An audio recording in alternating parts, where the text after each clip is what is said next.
Olha só com quem estamos hoje. Propostas e propósitos têm essa alternância. Uma hora, estudo bíblico, outra hora, entrevista. Ele é o que? Advogado também? Também, pastor. Advogado, um homem de autodidata. Advogado, pastor, pai de família, muito querido na cidade de Santo Antônio da Platina. Estamos aqui com o nosso amado pastor Sérgio, da Igreja Presbiteriana do Brasil. Pastor Sérgio, seja bem-vindo ao canal Olha Só. Obrigado, Amém? pastor Daniel. E nós estamos aqui para uma conversa descontraída, porém séria, muito séria. Temos vivido aí, passado por dias difíceis na sociedade, principalmente no que tange aos deveres morais, aos direitos das crianças, ao direito do estatuto e do adolescente. E como o pastor Sérgio também é advogado, ele irá trazer muitas informações preciosas para nós. Amém? Amém. Pastor Sérgio, primeira pergunta que eu gostaria de fazer ao Senhor é em relação ao que a sociedade tem feito hoje. Nós temos visto aí crianças pequenininhas de 5, 6, 7 anos dançando funk e com conotação sexual. O que o senhor poderia dizer a respeito disso, pastor Sérgio? Onde está indo parar a nossa sociedade? E que futuro terá essas crianças? Se já está sendo feito esses pensamentos na cabecinha delas, hoje com 5, 6, 7 anos, o que se dirá quando elas tiverem 14 anos? Pastor Sérgio, a palavra é tua. Fique à vontade. Amém. Obrigado, pastor Daniel. Graças e paz ao Senhor. E em nome do Senhor eu gostaria de cumprimentar também a todos os pastores da cidade. Cumprimentar aí a toda a comunidade evangélica, dizer que sou pastor da Igreja Presbiteriana Independente aqui em Santo Antônio já há quase 3 anos. E louvo a Deus pela vida do Senhor e por esses temas que têm sido levantados. É de extrema importância. Porque, para nós resumirmos, pastor Daniel, e envolvendo toda a questão não só bíblica, mas também jurídica, vou abrir o coração aqui para o senhor e abrir o coração para todos. É de extrema preocupação o que tem acontecido com as nossas crianças atualmente. A minha preocupação maior é o seguinte: elas têm, os processos têm sido antecipados. A minha preocupação maior é essa. Então nós vemos muitas coisas acontecendo e hoje a tecnologia proporciona isso, né? Eu, pastor, com 3, 4 anos de idade, dificilmente eu conseguia pegar um celular e ficar com o dedinho lá manuseando, né? E isso tem permitido que realmente elas possam abreviar alguns processos. Eu não vejo crianças brincando mais. Eu não vejo crianças desenvolvendo as suas fases. E como diz o Estatuto da Criança e do Adolescente, a criança ela é uma pessoa em situação de peculiar desenvolvimento. E desenvolvimento. Então o que seria isso? Ela está se desenvolvendo, as suas próprias características. E quando aquilo que é imoral passa a fazer parte da vida dela, e ela vai convivendo com isso, e aí é uma grande responsabilidade dos pais, porque elas dependem dos pais para viver, né? Então eu vejo uma grande responsabilidade nisso. Então incorre-se em um grande erro, porque a personalidade delas está sendo formada, mas já com desvio de caráter. Então tem sido preocupante, mas eu creio, pastor Daniel, que isso tem que ser ensinado e começa de casa. As igrejas ensinam isso, nas escolas bíblicas, as escolas têm ensinado da forma delas. Mas eu creio que, como eu sempre digo para os meus irmãos aqui em Cristo, o melhor e o primeiro discipulado é em casa, começa de casa. Você ouviu aí, meu querido? O primeiro discipulado começa onde?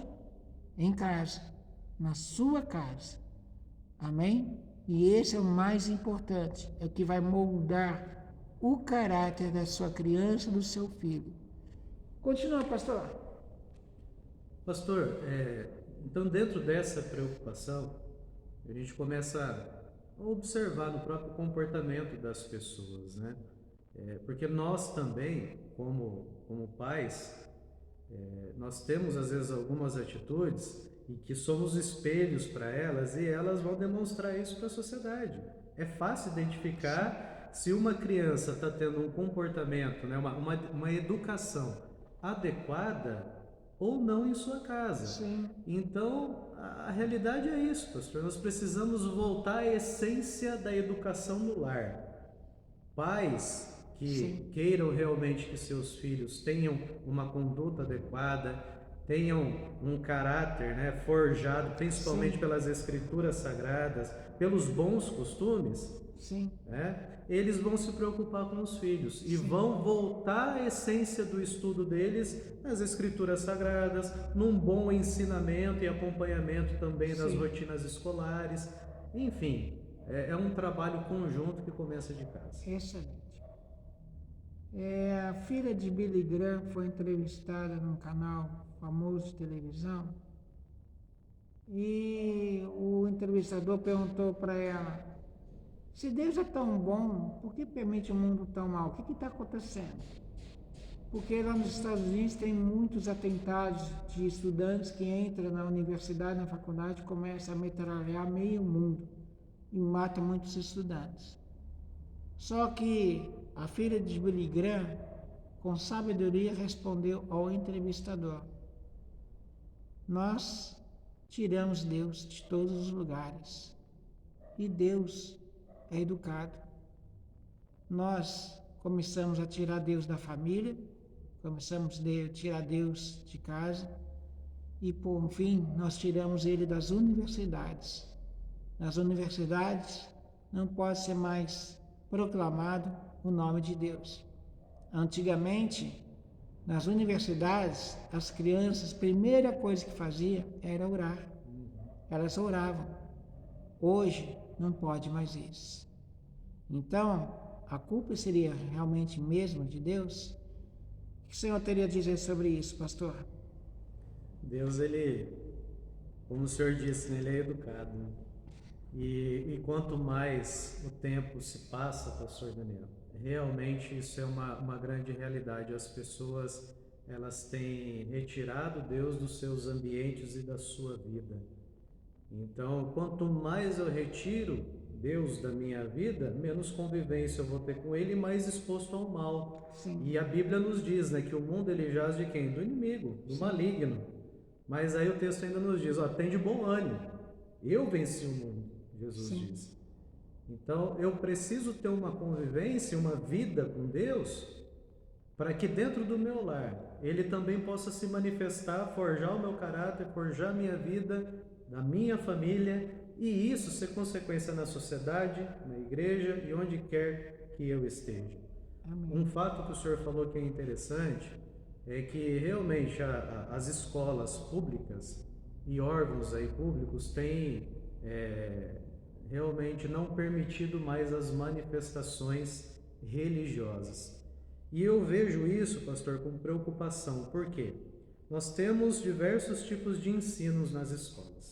Dentre eles, a educação religiosa tem sido extinta. Sim. E digo, a educação religiosa é de extrema importância que se aborde em todas as religiões.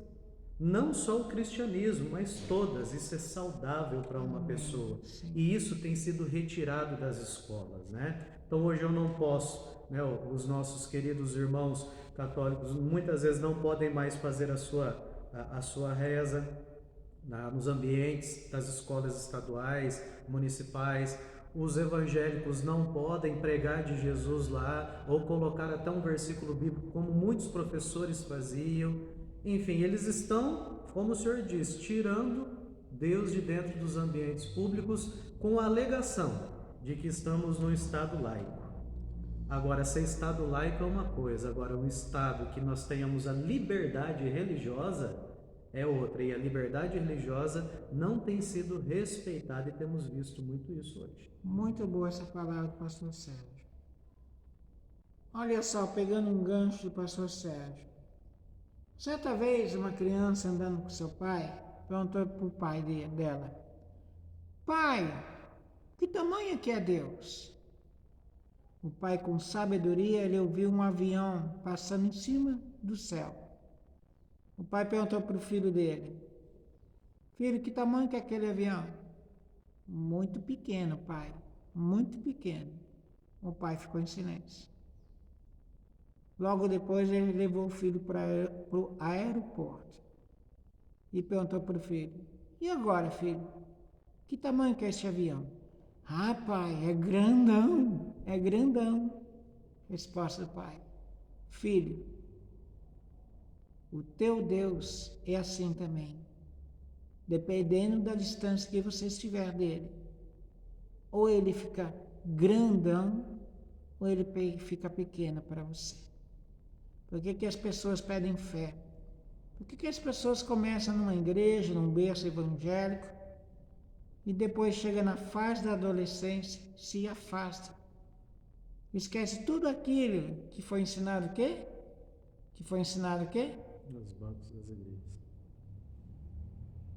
O teu Deus é conforme o tamanho que você está perto ou distante dele. Se você está perto, ele fica grandão. Se você está distante, ele fica pequeno. Para concluir a nossa entrevista, pastor Sérgio, uma dúvida. Quando uma mulher grávida é assassinada, é considerada homicídio duplamente qualificado, porque matou duas pessoas. Sim. A mãe e o bebê que está sendo gerado. Mas que gozado, né? Agora estão querendo aprovar o aborto e não considera homicídio duplamente qualificado. Como é que fica essa situação? Não está matando a criança? Como não? O que o senhor pode falar, pastor Sérgio? Pois é, pastor. Eis uma questão não só de interpretação jurídica, né, mas biblicamente também, né? Nós temos aí o Código Penal e ele aduz as possibilidades ali, né, permissivas de ser feito o aborto, né? E ele esclarece muito bem, inclusive, que o aborto ele é feito eu lembro muito bem de um dos casos, hoje eu não estou advogando com uma frequência tão grande, mas um dos casos é quando a criança que acabou ficando grávida está correndo risco, nós dizíamos de vida, mas risco de morte, né? Risco de morte. Então, há outras possibilidades, inclusive, que é permissível o aborto. Biblicamente, não temos algo a esse respeito e tratamos da mesma forma como sendo homicídio, mesmo a lei humana autorizando, né? Mas, enfim, se a lei humana permite, cabe a nós daí discernirmos entre o certo e o errado. Mas, pastor, o que mais me preocupa é a manipulação da mídia com relação a cada situação específica. Se houve o consenso, se não houve o consenso, enfim, essas coisas não são importantes para se definir, né, se houve um homicídio ou se não houve. A questão o aborto ele é permissível em algumas situações que o Código Penal ele deixa bem claro, nas outras não é. Biblicamente, dizendo, nós precisamos ter as Escrituras Sagradas à mão e levá-las à risca, né? E definirmos que o poder da vida e da morte cabe só a Deus e não ao homem. Sim. Então o médico é o melhor profissional para aquele momento. Ele vai ver na situação. Se a criança ela for falecer, por óbvio que ele vai ter que cometer um aborto. Agora, se essa criança tiver a possibilidade, e às vezes a mídia não deixa claro isso, de levar essa gestação até o final, e com 12, 13 anos ela ser mãe, o que é um absurdo nós falarmos isso hoje, né? Mas tem acontecido com frequência, é reflexo do ensinamento nos lares, Sim. da libertinagem, né? Que as crianças têm provado nesse tempo tão difícil, que elas estão tão expostas, né? Então, enfim, pastor, são situações que precisamos analisar a fundo, caso a caso, mas o cristão precisa saber que há uma lei no país que permite os casos de aborto. Mas a mídia também ela precisa deixar muito clara tudo aquilo que se aconteceu para chegar-se a essa situação. O que a sociedade pelo menos tem propagado Em relação ao aborto, de qualquer maneira, de qualquer jeito. A mulher engravida e já corre para uma clínica de aborto. É esse que é o problema. Nós estamos aqui colocando em discussão a respeito se a criança tem problema ou não de saúde, mas é essa mentalidade que está deixando a sociedade, qualquer coisa, a vida vai virando supérflua. A vida não tem mais valor nenhum. É isso que nós estamos aqui tentando debater. Exatamente. E agora, para concluir, pastor, que palavra o senhor teria para trazer para os nossos inscritos e aqueles que estão nos assistindo? Olha só. Me permita também, pastor, utilizar então da tua fala, né? Olha só. Sim. Direitos autorais, hein? Amém. Sim, pastor, fique à vontade. E como eu tenho compartilhado aqui, e Deus tem falado muito comigo a respeito, um texto que tem me batido muito à tona de algum tempo para cá, de alguns anos. E é o texto que está em Romanos, né? Está escrito em Romanos 12:2, e diz: "E não vos conformeis com este mundo, mas transformai-vos pela renovação da vossa mente, para que experimenteis qual seja a boa, perfeita e agradável vontade de Deus." Domingo eu estive falando aqui a respeito, na nossa liturgia do culto aqui no sermão, a respeito da cura do homem da mão ressequida.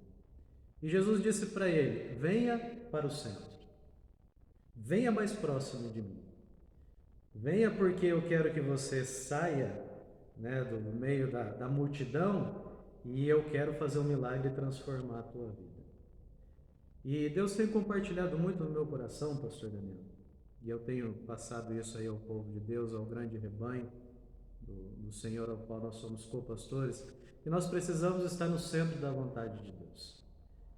E para estar no centro da vontade de Deus hoje, com toda essa tecnologia, com tudo isso que tem acontecido com as nossas crianças, com tudo isso que nas famílias, a expressão família tem sido deturpada, casamento então nem se fala, então a família tem sido massacrada.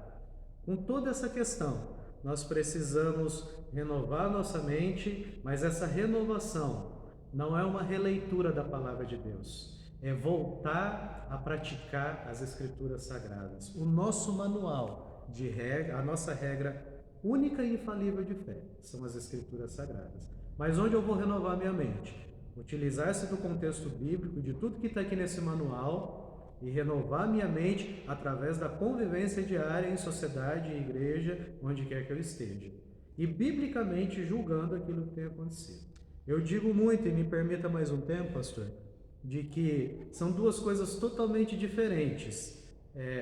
A pessoa ser taxada como uma pessoa que está discriminando outros tipos de pessoas, e nós estamos exercendo a liberdade religiosa. E quando eu exerço a minha liberdade religiosa e busco a vontade de Deus, que é boa, perfeita e agradável para a minha vida, eu estou dizendo a verdade bíblica, e não porque eu sou preconceituoso. Sim. Então nós precisamos refletir sobre isso, sobre a verdadeira essência do que é a manifestação do pensamento cristão.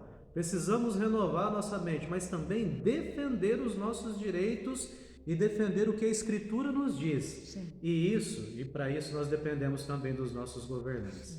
E estamos num ano eleitoral, e a nossa oração é para que o Senhor coloque homens de mente renovada, homens, mulheres, pessoas verdadeiramente cristãs, que vão debater biblicamente o que é o aborto, o que é a criança e adolescente, como elas têm que ser protegidas e amparadas, e que os princípios cristãos permaneçam em evidência. Que Deus os abençoe e abençoe a todos os ouvintes desse canal que tem acompanhado. Amém. E que Deus continue abençoando a tua vida e ministério, pastor. Obrigado, pastor Céu. Deus tem te usado exatamente para isso, né? Para levar a palavra aí através de um grande número de pessoas. Obrigado. Nas redes sociais. Olha só, a vida não é banal. Olha só, ensinar crianças a dançarem com 5 anos com conotação sexual, a vida não é banal. Olha só, matar crianças no ventre. A vida não é banal.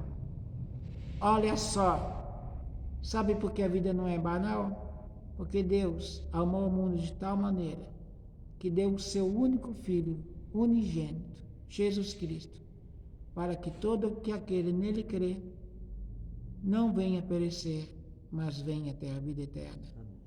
Olha só, para cada proposta, um propósito.